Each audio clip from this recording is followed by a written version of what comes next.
Hello and welcome to episode 103 of Decentralized Revolution, a podcast from the Libertarian Party Mises Caucus and Mises PAC. I'm Aaron Harris and I'm your host. A really great episode today with Dan Sanchez, and he is the director of content over at FEE, which is the Foundation for Economic Education, which if you don't know about them, they're really, old school OG libertarians as far as the modern American libertarian movement. The great Leonard Reed, of course, was FEE for a long time, and they've done so much great work over the years. And one of the people that FEE has helped platform is Dan Sanchez, and he has written tons of stuff. He's done some work for the Mises Institute, where he launched the Mises Academy. He's a writing teacher. He's taught that over at Praxis. He's written for, of course, fee.org, Mises.org, antiwar.com, just all kinds of other places. He's on Twitter and Substack, and links to Dan and his stuff will be over at decentralizedrevolution.com/103, including 2 or 3 articles that we talk about in this episode that he's done a lot of thinking about, how to communicate libertarian ideas and how the libertarian movement should market itself. And, we've got a big job, and there's more than one way to skin a cat. And Dan was intrigued by what we've done here at the Mises Caucus with Project Decentralized Revolution, which is our, strategy to do the decentralized thing, to do issues coalitions, to do local candidates, to build a liberty culture, and to not sort of play the respectability politics game, to not, go all in on the White House every 4 years and that's it, which of course that is the longest of long shots. And, the party, Libertarian Party, has done a lot of great work. There's been, of course, Ron Paul, Harry Brown. I even like, especially Gary Johnson's first campaign. We've had a lot of great presidential candidates, but I think it's, really diminishing returns. It hasn't really resulted in much of a growth of the party, of getting people in the trenches, working hard for the liberty movement. And we don't know if Project Decentralized Revolution is going to work, but we think it has a chance. It's starting to work in a lot of places. Just the shoots are coming up through the grass. You see the green in things like Defend the Guard and, Decriminalize Denver, which we helped out with, I think 3-4 years ago now, which became the mushroom psilocybin decrim in Colorado for the whole state after we helped put it over the top in Denver. So you'll want to read that document that Mike Heiss and David Hines and myself wrote. Really lays it all out. Dan really liked it. Of course, we talked about Jeff Charles was our guest back on episode 98. That's what convinced him to cut ties with the GOP and come on over to the LP. So a lot of really smart people are looking at what we're trying to do and giving us feedback and helping us out, at least in terms of ideas and talking about things. And Dan is one of them. So I urge you to check out his stuff. And you may even want to go over to decentralizedrevolution.com/103 before you listen to this interview to read those couple of articles that we talk about, just so you have a little more context. But he's a really thoughtful guy, really nice guy. And I really enjoyed the chance to talk to him for about an hour here. And I know you're going to enjoy getting to know him as well. Yeah, it's a pleasure to have you on, Dan. I have been aware of FEE for a long time, having been converted to libertarianism by Walter Williams. And, he used to guest host the Rush Limbaugh show when I was a teenager. And Rush wasn't quite as neocon as he ended up being back in the early 90s. But when I heard Walter Williams, I really got excited, and Laissez-Faire Books. And then at Laissez-Faire Books, you discover Pencil and Leonard Reed, and so I'm familiar with what Fee has been doing for a long time. So tell us about you, how you got to Fee, and then let's talk about the background of Fee. Sure. So yeah, so I work at FEE, which stands for the Foundation for Economic Education, which is the first ever liberty education organization founded in 1946. I'm the director of content there. I manage our team of commentators. Your audience might be familiar with Ben Williams, aka Prax Ben. Yep. And then Maggie Anders, aka Liberty Anders. They're both on my team. I'm also a writer, and I've written lots of essays for FEE and in the past as well for places like Mises.org and antiwar.com. Yeah, great. Where did you? How did you get into? Where did you discover liberty? I got from Laissez-Faire Books. I ordered Murray Rothbard's For a New Liberty, and that did it. Everyone has a slightly different story. So, how did you get into this world? Well, I'm very happy to be on a podcast named after and inspired by Ludwig von Mises, because Mises was really my intellectual hero, and he I discovered his works through Mises.org and the Mises Institute. And once I discovered his writings, it just made perfect sense to me, and so I just became a voracious reader. I've read every available book he's ever written. And I got involved in the Mises forums that were on the site at that time. That led me to writing for Mises.org and eventually working for the Mises Institute, where I launched the Mises Academy. And now I work at FEE, which is also a very Misesian organization. We promote Austrian economics in our content. In fact, Mises himself was closely associated with FEE. We have a picture in the FEE office of the main FEE staff at the time, and Mises is right there in the picture. He wrote and spoke for FEE. The manuscript of Human Action was actually typed at FEE, and FEE facilitated the publication of Human Action by placing a huge pre-order for a lot of copies. I knew a little about that connection, because I think it was Murray Rothbard's famous line.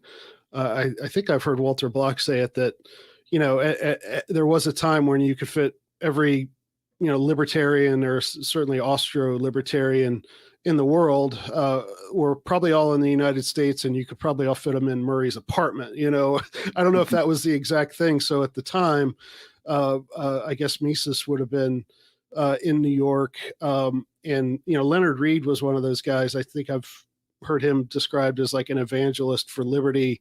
And so tell us, I don't want to spend a whole lot of time on it, because I would recommend people, getting into just their own research about Leonard Reed. But so I didn't know it was quite founded that early in 1946. So, right after the war, a lot of American troops are still, waiting for a boat ride home, and he's founding FEE. So tell us about that. Yeah, so he was at one point a big proponent of the New Deal. He worked for the Chamber of Commerce, the U.S. Chamber of Commerce, and was kind of an enforcer, an intellectual enforcer of the New Deal for the Chamber of Commerce. And but a big turning point came when he went to straighten out one particular anti-New Deal executive named Edward Mullendore. And so Leonard Reed lectured Mullendore in his office about the glories of the New Deal. And Mullendore patiently listened and then systematically refuted Reed's whole lecture point by point and presented the free market alternative to the New Deal.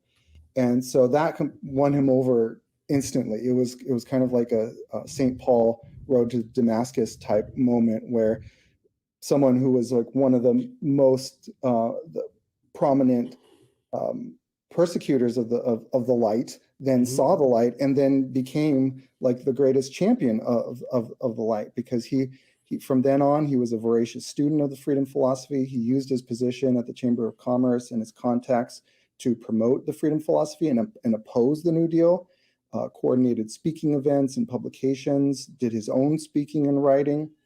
And then in 1946, he founded FEE, which was a really dark time for liberty, because at the time, central planning was the wave of the future, and liberty was seen as a retrograde philosophy of the past.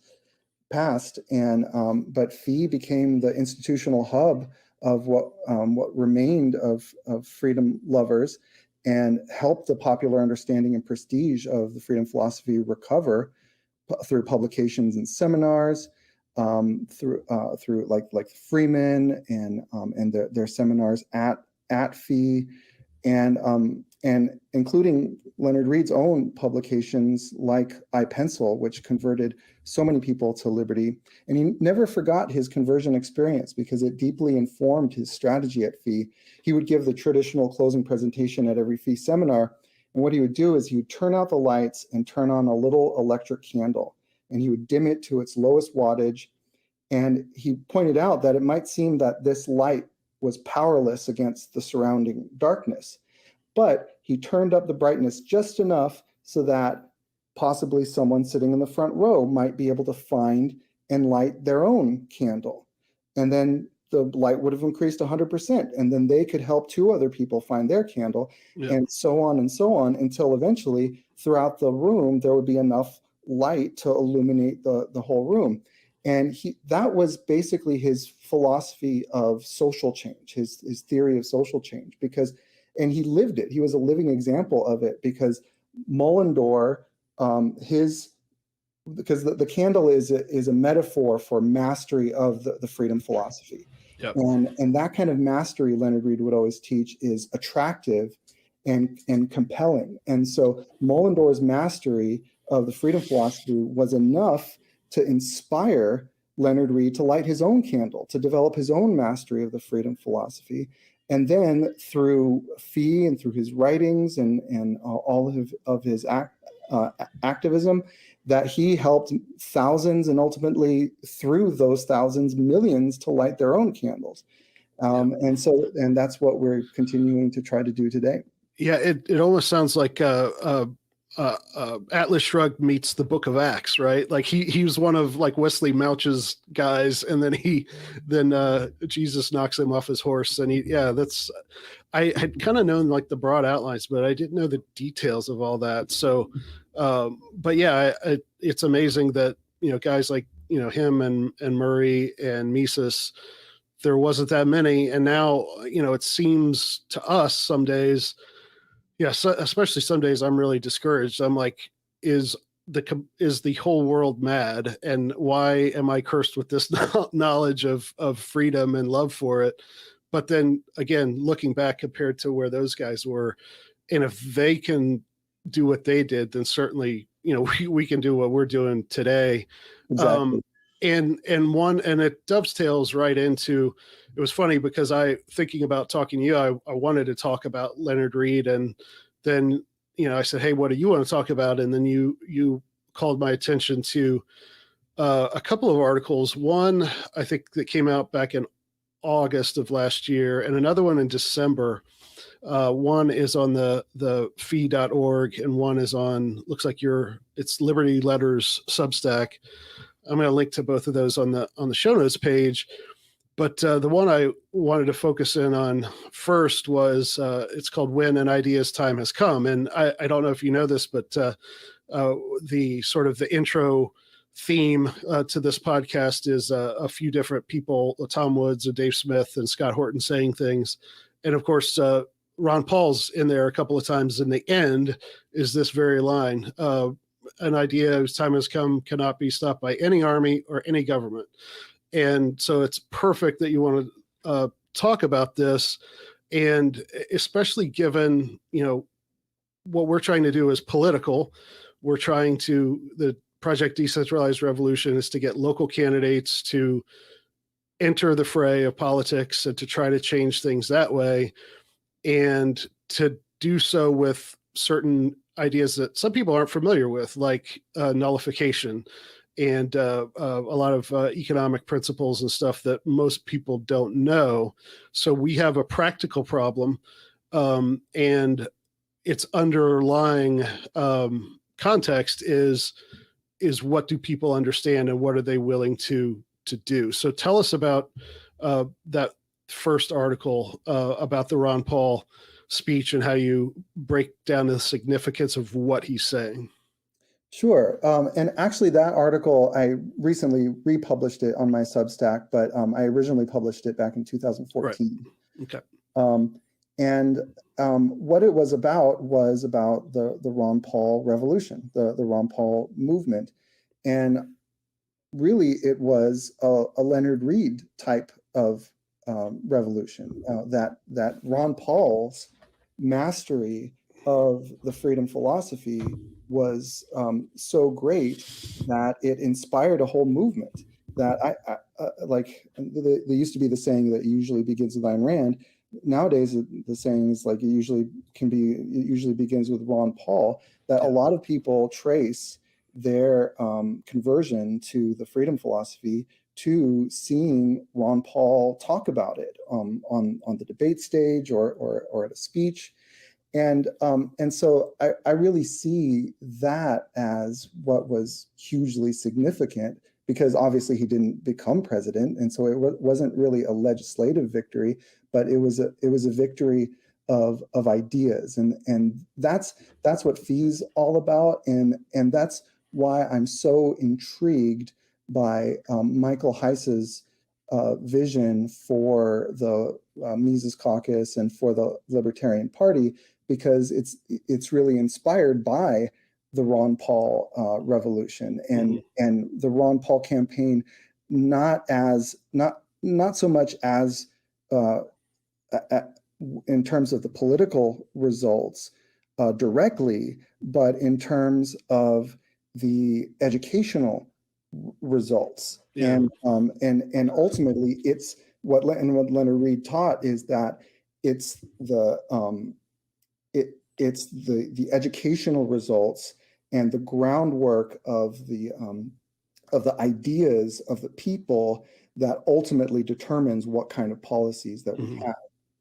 And I think Hayek, his approach, I think he wrote, I don't know if it was in Constitution of Liberty or the Why I'm Not a Conservative essay or somewhere in there, but, and you probably know, and I might have gotten that wrong, but I think his idea was like, hey, we need to educate the academics, because he was kind of saying something like politics is downstream of culture, maybe more so politics is downstream of what the sort of the opinion making class believe. And so if they are all being educated in university, then if we educate academia, then all of the people who, will go to college, they'll learn good economic and libertarian principles.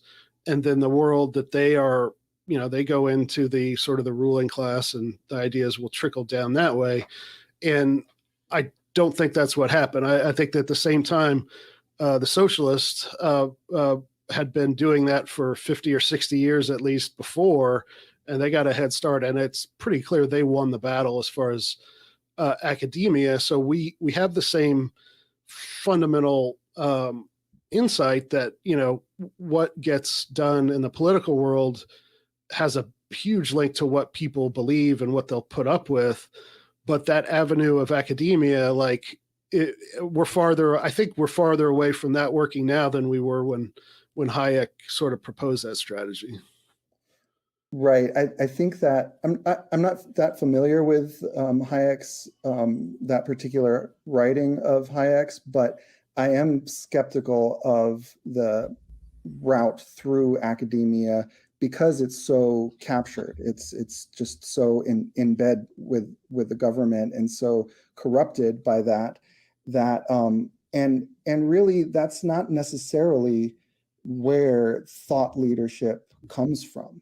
That thought leadership, especially now in the digital age, it can come from podcasters and Substack writers, and I think Joe Rogan and Jordan Peterson have a lot more influence than any professor does, at least directly, and so but I think the point of intellectuals as thought leaders is important, because Murray Rothbard talked about the opinion molders and the intellectuals, but also warned about court intellectuals that can't be trusted because they're so corrupted by the government. And Ludwig von Mises talked about the power of ideas, but he didn't limit it to like any particular, like academia. Like he believed that it was every citizen duty to familiarize themselves with the basics of economics. That it can't be relegated to some elite class of academics. And Leonard Reed taught that really it's only what he called an infinitesimal minority that really masters the ideas that lead the public for any kind of major social movement. So like the American founding, it's not that like everyone in America like understood John Locke, and but the founders did, and the deep thinkers of the time did, and they led the whole country to embrace liberty. Yeah. So there's a quote from that article from Mises. It says, victorious minorities sometimes owe their success to their technological superiority, but this does not alter the case. In the long run, it's impossible to withhold the better arms from the members of the majority. And so I think he's basically saying that a few people, like I think the state actually, I think in Oppenheimer's book, The State, he basically posited the guys who figured out how to breed and raise horses could go from farming community to farming community and demand, basically taxation every year because they had weapons and were on horse. So eventually the state kind of came from that, of them sort of training people to be obedient to that. But if every village said no, then what are they going to do? And so I think that's kind of what Mises is getting at. And then you dovetail it into, I've never been able to pronounce the writer's name, a guy who wrote Politics of Obedience. Talk about that concept of, the fact that the guards running the prison are in charge, but really, why are they? So what is going on ideologically that allows a few people who ultimately don't have enough power to control everybody to control people? Etienne de la Boétie, who was a French writer, and Rothbard was very influenced by him. He wrote a foreword to a publication of his book, that he talked about how the rulers of any society always, by necessity, outnumber vastly the ruled. And Rothbard talks about how that's just a function of the fact that being a predator, predation, must presupposes production. Yep. And so for like a parasitic ruling class to subsist, that they have to subsist on a large enough productive base, and that large productive base necessarily like vastly outnumbers the rulers. And so that's why court intellectuals are so important, is because they simply cannot rule by force alone, because they're so outnumbered. So they have to weave apologia for their rule and persuade the ruled that being ruled is to some extent like the best thing for them. Mm-hmm. Yeah, it's that's what that's what public education does. That's what just ideologies of theories of government, that that's why I recently edited a book, Dave Benner's biography of Thomas Paine, who I think you also mentioned in this article or the other one. Basically the sort of the mythology around the Constitution and the story of why this happened and what we're doing. Like, Thomas Paine actually had, differing views than a lot of the founding fathers, but even in kind of the Constitutional Convention and in the Federalist Papers, there's all these high-flown theories that kind of explain, we're doing this for the good of everybody and the good of society. And, the Constitution of the United States is a lot better than a lot of things, but it has its flaws, obviously. And there's significant evidence and analysis to see that the people who put it through did so for, very narrow interests, kind of the Hamiltonian faction of things. We talked about that with Patrick Newman a couple episodes back. So that's because they can't keep everybody in line. They come up with a mythology, an ethos, a belief that everybody comes to believe. And that's kind of what we're left with today, because a lot of, as libertarians, when we do bring up an idea or we say we're an anarcho-capitalist or something, the cliche thing is, well, who will build the roads? And so people automatically will come back at you with, well, but government does that. And there's all these reasons why only government could do this. And so I think as libertarians, whenever we talk to normal people, and I don't look down on normal people because, they're normal and they've been taught this, and it's very hard to educate somebody out of something that has seemed so fundamental to them. That this is kind of the original point I wanted to make, is that the whole democracy, the sort of the rhetorical trick with democracy is that, no longer are you being ruled by a king or a family or something like that. You have a part in this. You vote. The government is you. And so the ruling class kind of, that's a new sort of ideological weapon that they've used to convince people that they really have a part in all this. And so, hey, if you don't vote, you don't have a right to complain. But if you do vote, and sometimes you lose, but that's just how it goes. Yeah, I think that the lesson of all this is that power corrupts, like Lord Acton said. But not only that power corrupts kings and presidents, but power also corrupts whole peoples that like Bastiat talked about, how in the law, Frederick Bastiat talked about how, the old order was legal plunder of the ruling class, plundering the many.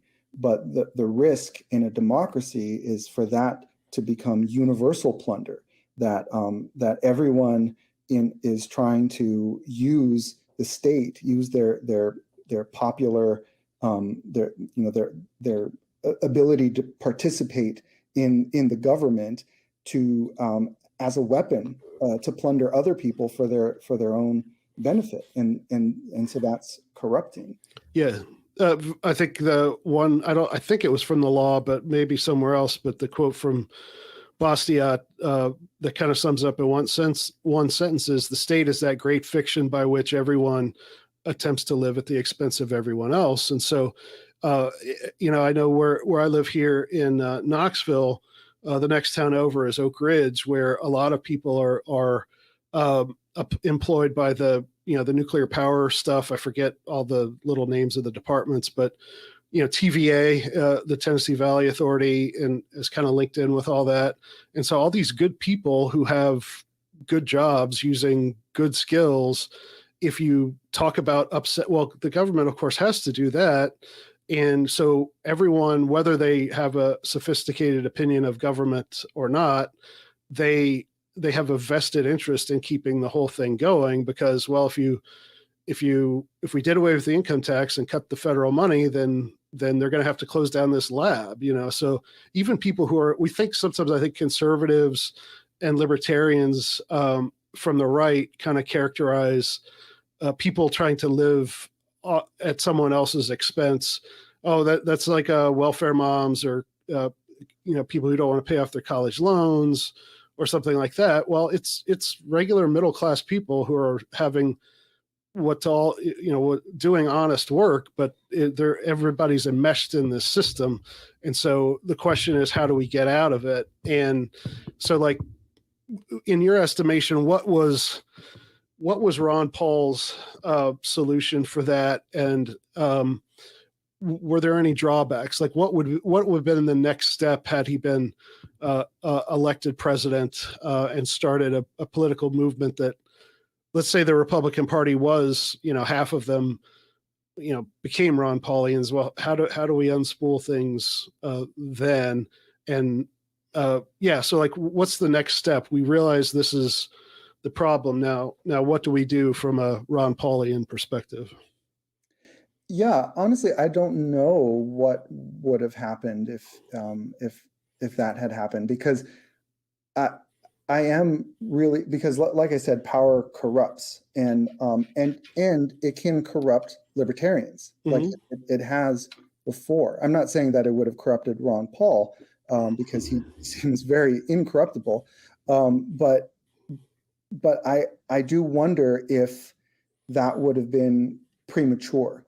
If like somehow like a libertarian regime was swept into power, that if a lot of like the libertarian like office holders would have been corrupted by that power, especially because there wasn't enough of what Leonard Reed called a foundation of an actual understanding among the people of what freedom really means, in order to support that, because like what Leonard Reed said, that if the out front people, like the politicians, that they're like thermometers, that they ultimately are the parameters that within which they act are set by the temperature, which is like the opinion, the influential opinion of over the people. And if that opinion is interventionist, we will have interventionist rulers, like no matter what. And he said that no matter what labels those those rulers give themselves, libertarian or whatnot, like it'll still be interventionist policies. And we've seen that in history before, that the reason why we had to adopt this makeshift title of libertarian is because the old word for our beliefs, which is liberalism, that was corrupted. And it was because the Liberal Party, like especially in Britain, that because public opinion became interventionist, the Liberal Party became hugely interventionist, and so then throughout the world, then liberalism has come to mean the opposite of what it originally meant, and so I think that's like another example of how power corrupts, and so again, that's why I really like Michael Heiss's emphasis on politics, not so much about like seizing power, seizing political office, but about using it as a platform for the ideas. Yeah, so that's what really inspires me. Yeah, and so that kind of ports us right over to the other article that you called my attention to. It's back in August, called "When Meddlers Run Amok." And you just said, putting the right people in office. The first subhead in your story is the office swap solution, and why you think that might not be sufficient. So tell us what you mean by that. Right. So that in his book, in Leonard Reed's book, Elements of Libertarian Leadership, he has a chapter called Booby Traps, about pitfalls that libertarians often fall into. And one of those was he called the booby trap of political action. That he said that it's not that there's anything, in his opinion, wrong with political action per se, but it's just this notion that if we just get the quote unquote right people in office, that will solve the problem. But again, and this is where he said that ultimately what matters is is the ideological groundwork of the population. And if that groundwork hasn't been done, if people are interventionist and statist in their inclination, it doesn't matter like who we get into office. And especially because that oftentimes that people who might be well-meaning, once they get involved, that they can become corrupted by that power and by the temptation to sway with the wind, to go along with the interventionist public opinion, because that's the route to political success at that time. So tell us what you mean by meddler in this concept, because this is something that I've thought a lot about as far as it's the sentence says the solution that gets the most attention is direct political change, remove the mass meddlers from power and replace them with leaders who respect liberty. So it's talk about the type of person who does seem to be in power most of the time and what motivates them. Sure. So yeah, meddler is just another word for interventionist. And from the libertarian perspective, that meddling means going beyond your proper realm of action and in encroaching on someone else's realm of action. In other words, encroaching on their rights, encroaching on their person or property, whether you do that as a common criminal or whether you do that as an agent of government. And so, what we're seeing now is meddlers run amok, because like with the lockdowns, that was hugely meddlesome of just getting all up in people's business and telling them that they can't even leave their house, that they can't even conduct their business anymore. And always like the meddler's excuse is that it's for your own good. And that you have to have undergo a certain medical treatment. That was just like one example, and like foreign policy meddling, in environmental meddling, like it is run amok, and it's because of the meddlesome ideas that are holding sway over the people. Yeah, I think it's, again, there's a lot of well-intentioned people who are like that. And I look back at my just, public school education. And even now I'm a freelance editor, and a big chunk of my work is college and sometimes high school and junior high type textbooks and test materials. And when there are vignettes in, say, like an English or something, social studies course, the student is asked to read a little story and then analyze the story.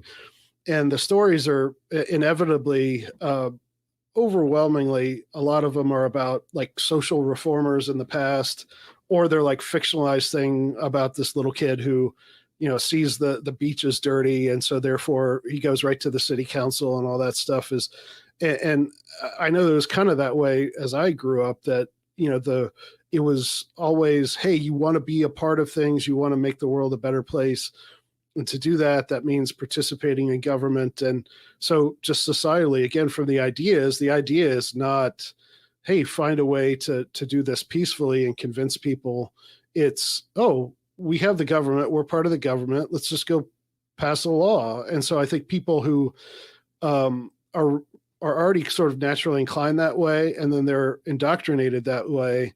And so, of course, if I want to solve a problem, it means I have to get elected to Congress or lobby my school board or something like that. So it's very hard to break through that, because, and I think sometimes libertarians, we get it wrong because we come at people with all the reasons why they're wrong. But if they have legitimately good intentions and we're telling them they're bad people, like that's a hard trap to get out of. I mean, you have to, again, try to educate them on, hey, there are better solutions. And then we're kind of, to me, back at square one. It's very difficult. So I think that's what the local, the Project Decentralized Revolution strategy is, to run at the local level, introduce libertarian measures that are already popular. So like if you're in my county of Knox County, you're probably not going to want to lead with trying to legalize, psychedelics or something like that. Although these days you might even win in a place like this,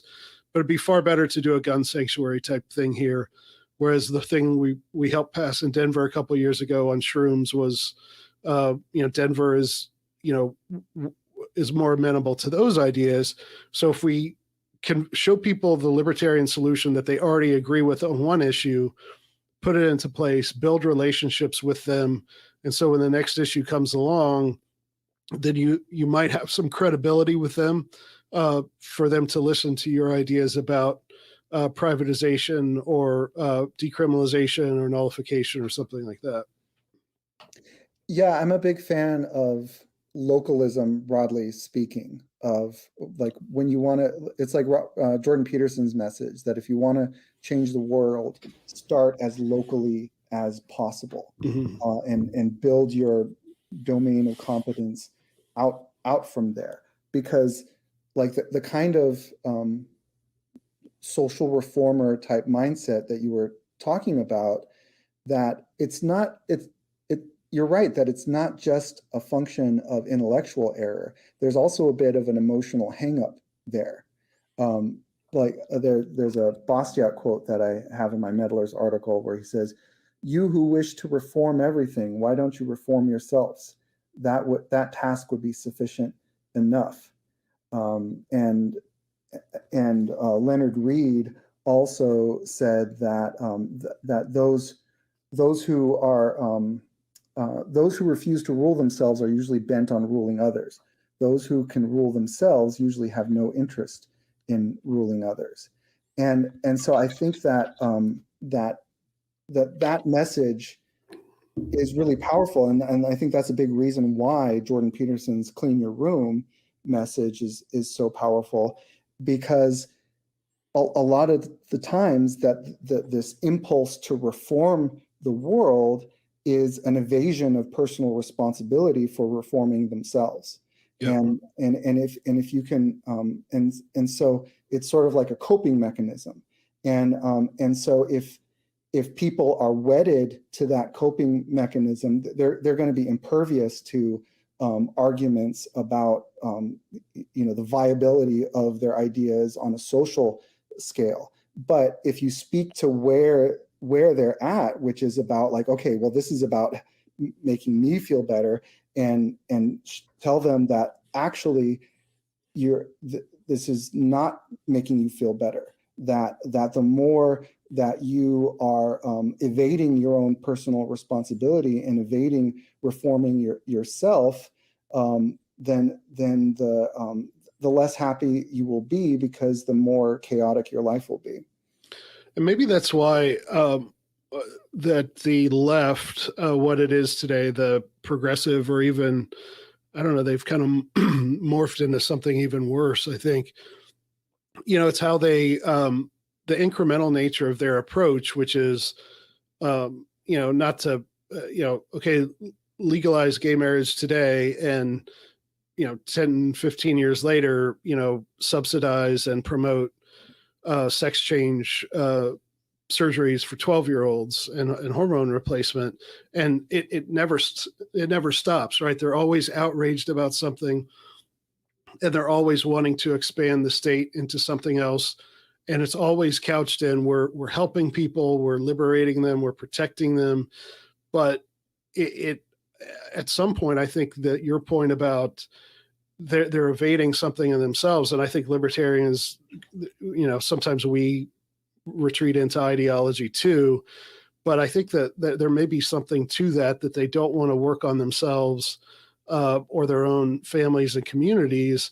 And so to fill that hole of I'm a good person, I'm doing something, which means I have to continually push the envelope into making society what I want it to be from my emotional perspective. And that's why, it's very hard to coming up against someone like that. That's why I think a lot of the leftist cultural stuff that is being pushed by the state and by academia and other institutions these days, it's because I think a lot of times people don't want to offend someone, that they're not willing to stand up and say, no, maybe we shouldn't make this mandatory, or maybe we shouldn't go this far. It's out of, I think, concern and not wanting to be seen as insensitive or to hurt someone's feelings. And so there's another point that, going to what Jordan Peterson and, sort of maybe even a traditional religious outlook would be is, if you don't order your own affairs, then you're going to have everyone around you is going to sort of pay the cost for that. Mm-hmm. Right. And Leonard Reed taught that too, because like you mentioned, that sometimes libertarians fall into this trap too. And so Leonard Reed really taught that right method in promoting the ideas of liberty is first and foremost tending to your own candle. First and foremost, not taking it upon yourself a mission to reform other people, to reform yourself, to develop your own mastery of the freedom philosophy. And when you talk to other people about it, do that in the spirit of truth seeking and trying to work out the truth yourself, because that's contagious. When people see that you're an earnest devotee of the truth and you're just trying to figure things out, then they want to emulate that. But when obviously you have like an axe to grind, and when you just want to win the argument and reform the other person in your own image, then they put up walls against that people can detect that, and then they end up clinging to their beliefs even all the more. Yeah. This might be a good time to ask you. I didn't necessarily have this on my agenda going in, but the whole, I think what's called the post-libertarian thing is that there are some people who used to be libertarians, some more recently than others, who are basically saying, yeah, Mises and Rothbard and Bastiat were right, but things are so bad now that the state is becoming so fascistic and socialistic that for some of them have sort of permanently renounced non-aggression. Some of them, I can't quite tell, but it's the implicit thing is like, well, we need to abandon that traditional libertarian ethics for now. And then once we get government down to a good enough size, then maybe we can go back to that. So is that maybe, were you warning against that? There's a line, for example, we must beware, but in so doing, we must be wary of fighting fire with fire, of meddling with the meddlers. For example, we must never use government intervention for cheap wins against interventionists, for then we become what we hate. Are you seeing some of the same thing I'm seeing, that libertarians or ex-libertarians are maybe falling into that trap? Yes. And there's another article I wrote called Are We Living in a Kakistocracy? Which is a term for government by the worst. Because in that article, I quote another Leonard Reed passage where he talks about the importance of focusing on the ideas and not the enemy, like not like an enemy class, because once it becomes like a siege mentality of just like my allies versus my enemies and not about the principles, then it's like anything goes, because then anything that hurts your enemy is fair game. And before you know it, you've abandoned the thing that you set out to do. And then you end up becoming more and more like your enemy, because in that game, once you start playing that game, you're going to want to take every advantage, and then you're going to it's not going to stop at necessarily at any sort of like, okay, well, we'll go this far because we need to. But once you've abandoned the principle, it's like, why not go farther? Like, and so I think that's why that's why the philosophy is so important, and the understanding of it is so important, because ultimately, if we sell our soul for victory, then it's not a victory worth having. Yeah. And I think that that's part of, again, the decentralized revolution strategy, the key thing of nullification. So like, let's say we did somehow get, let's say Ron Paul was 20 years younger. We ran him for the presidency next year and we won, and like, 10% of the people became, fully ANCAP, and, another 20 or 30 were amenable to libertarian ideas. And, we did that, then the pushback, I think, would be pretty great. I mean, we might have a Dallas 1963 situation. We might have what we had with Trump, which, Trump had, very few good ideas, but he was outside the mainstream. And so even the people he appointed just basically didn't get on board with him. The deep state shut him out. They framed him for Russiagate, and here we are. So if we go after the big prize, I think the repercussions come quickly. But like I think the strategy of nullification is so powerful, and maybe the key to this whole thing of, if we can get into people's minds that there's no reason why Knoxville should be the same as Atlanta or Sacramento or Boston, and it's okay to just ignore a law. And that's kind of going to the, civil disobedience, peaceful noncompliance.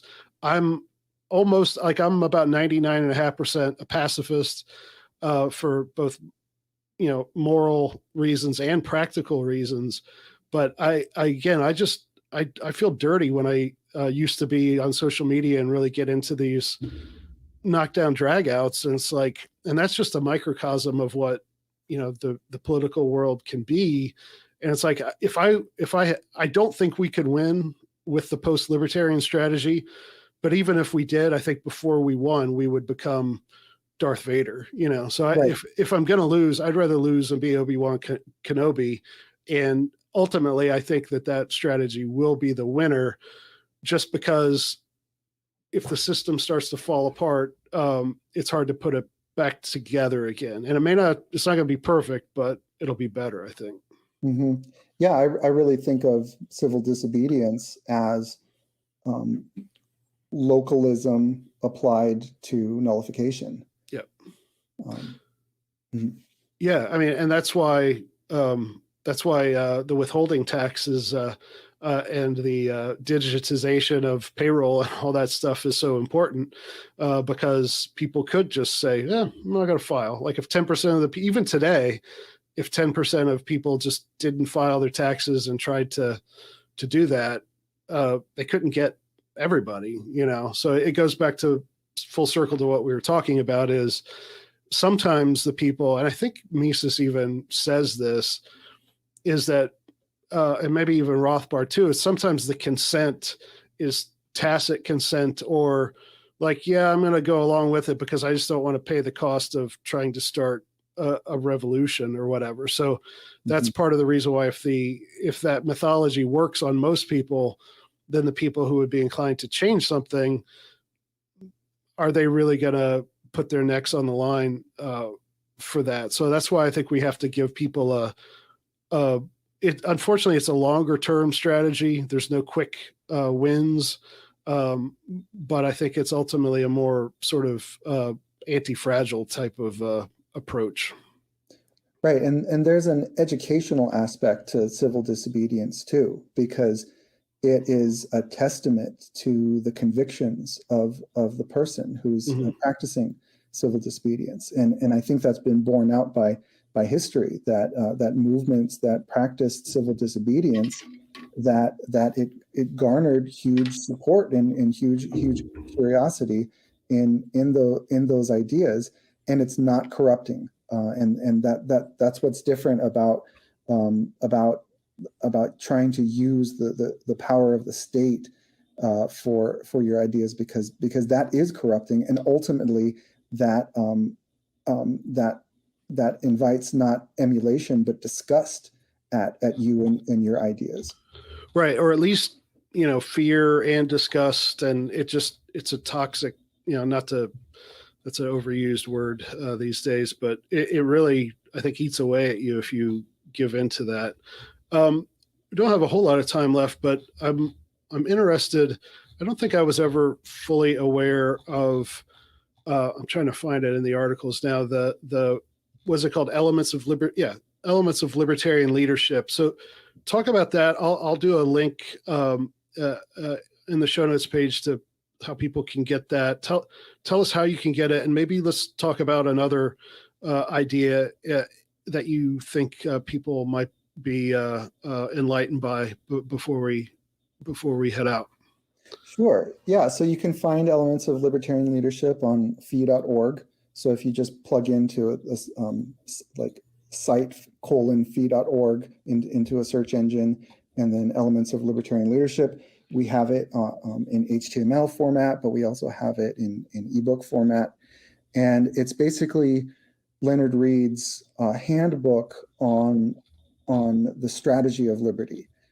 So he says that there's a freedom philosophy, and then there's a freedom methodology, and the two are very interlinked, because you can't pursue the methodology of freedom while violating the philosophy of freedom.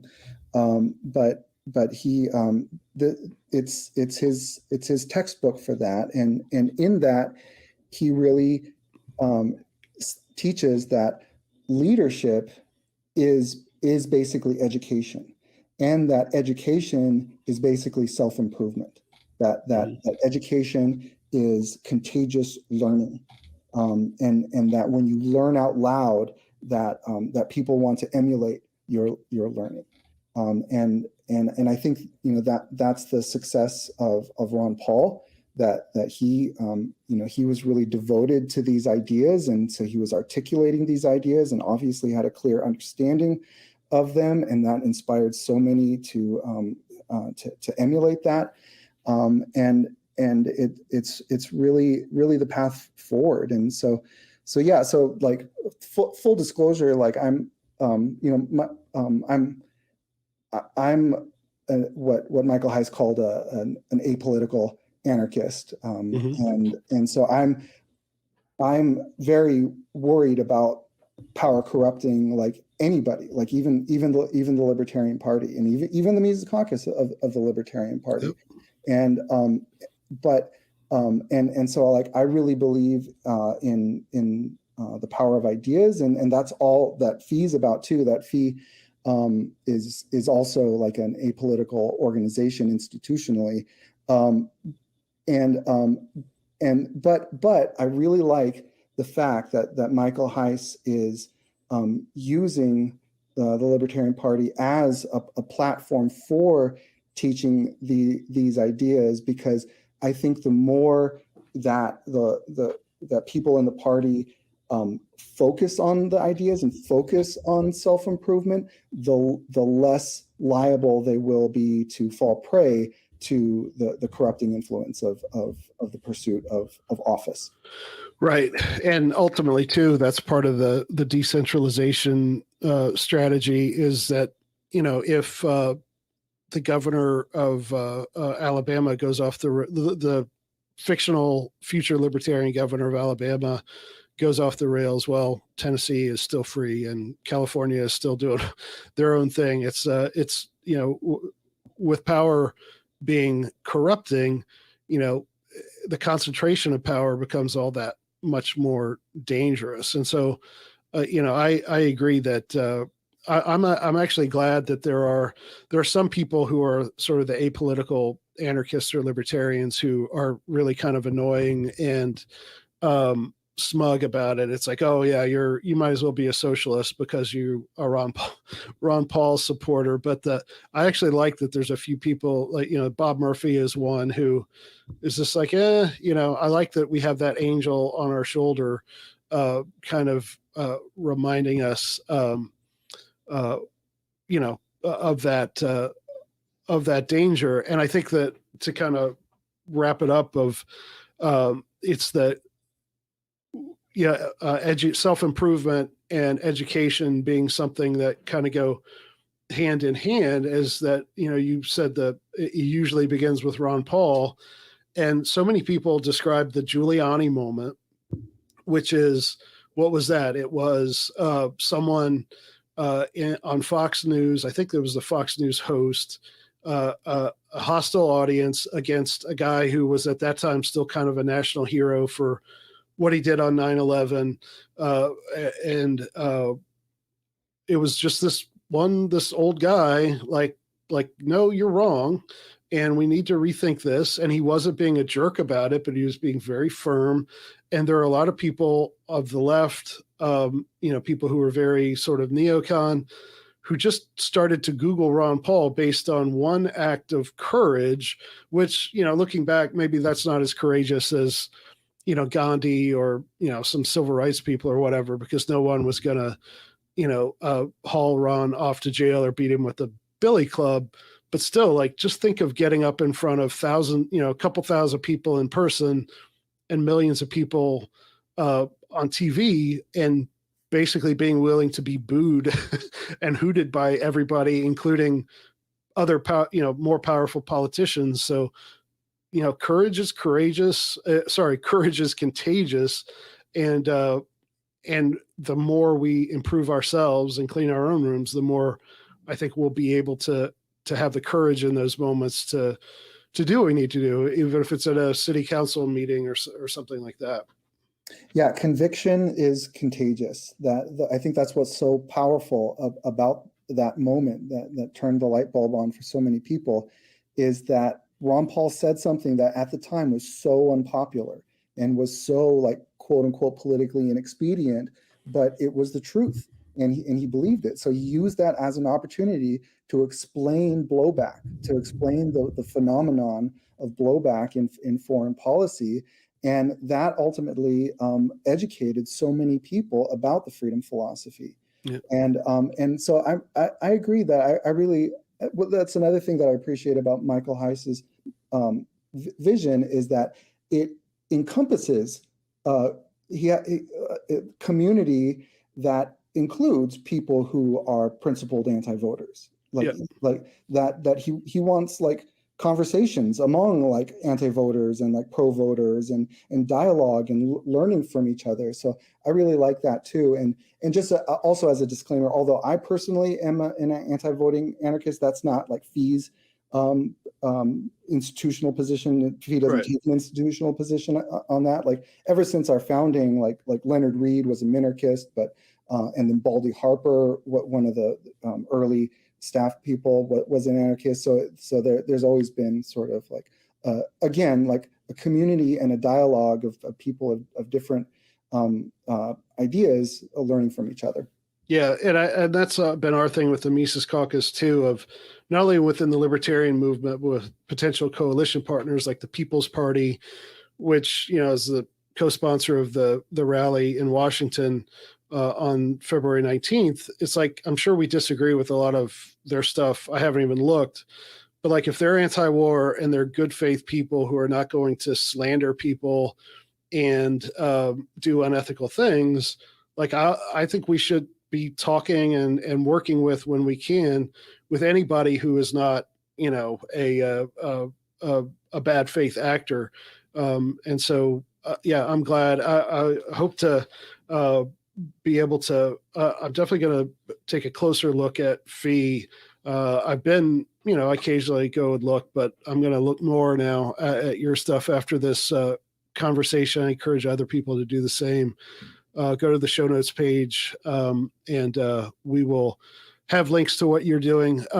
Just before we go, is there anything maybe that kind of out of the realm of what we're talking about today that you've written recently about, or just a teaser of something that might be coming up, something interesting you right now?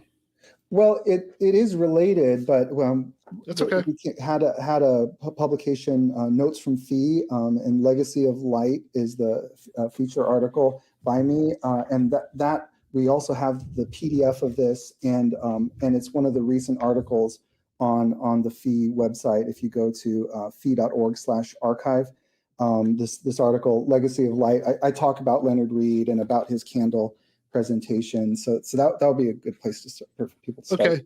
Yeah, we'll have the links up there, and don't be a stranger. And hopefully in real life, maybe one of our events, either as a participant or just a spectator, you can come by and say hello. But yeah, I really appreciate your work, and again, Fee, especially when I got into this back in the mid '90s, there were a few outlets then, but Fee was definitely at the top of the list, and still doing great work today. So thanks for all that. Thank you, Aaron. Thanks for having me. It was great talking to you. All right, there you have it. I'd like to thank Dan Sanchez for his time, his wisdom, for his dozens and dozens and dozens of articles and all the projects he's been a part of in his career, promoting liberty at FEE, Foundation for Economic Education, with the Mises Institute, and just on his own. He's a really great guy who I'd kind of known a little bit about him before this, but I know a lot more about him now, and I'm glad I do. So go over to decentralizedrevolution.com/103. That's the show notes page. You can find out more about him and what we talked about over there. Thanks to my co-producer, Simon Calpin, and thanks to Dave versus Goliath for all the music you hear on Decentralized Revolution. Thanks to everyone who subscribes to that email list and gives to Mises PAC at takehumanaction.com. Just go over there. You can give a monthly contribution. You can give a one-time gift. If you want to make a bigger donation to the Super PAC, just go over to takehumanaction.com, sign up for the email list, and indicate that when you sign up, and we can get in touch with you. But there's all kinds of ways to help the Mises Caucus, and getting involved with your chapter in your state is really the first step for most people. And again, takehumanaction.com, that's where you get signed up to do that. And thanks to everyone who shares, rates, reviews, and subscribes to Decentralized Revolution. Thanks for listening, and we'll see you next time.